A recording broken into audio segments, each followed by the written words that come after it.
Because of their heavier frames and battery weight, electric vehicles tend to weigh more than other vehicles. So, how do they hold up in a crash?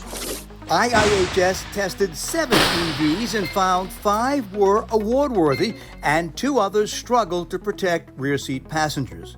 How did they do those tests? This is a crash test where your vehicle departs the road and hits an object on the side of the road or hits another vehicle. It's conducted at 40 miles per hour, so a pretty severe crash that challenges the vehicle structure, seat belts, and the airbags. Although all tested models offered good front seat protection in this kind of crash, rear seat passenger protection and headlight coverage varied widely. A few didn't have headlights that shone far enough down the road, but some of them just received demerits because they had too much glare. The Cybertruck in particular had a major glare problem with its headlights. That's not something we want to see because it affects other drivers and other road users.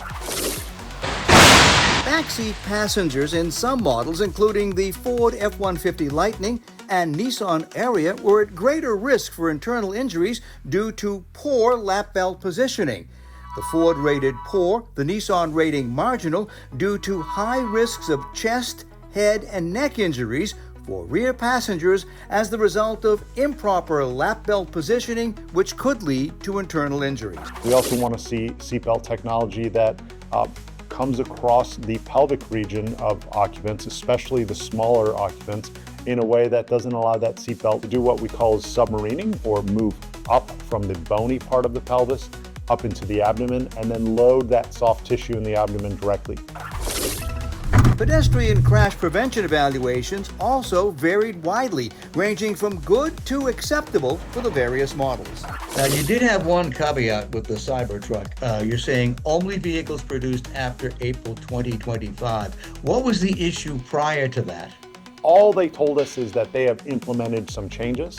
We don't know if it's structural, to the airbags, to the seatbelt systems, to the interior padding. They don't give us that level of detail. Some manufacturers do sometimes, but all we know is that some changes were made, and it's, we have to consider it a new model year for rating purposes. It could take months or longer for automakers to make changes to these EVs to improve software, vehicle structure, or seatbelts. Working for you, I'm the consumer guy, Steve Sprazier.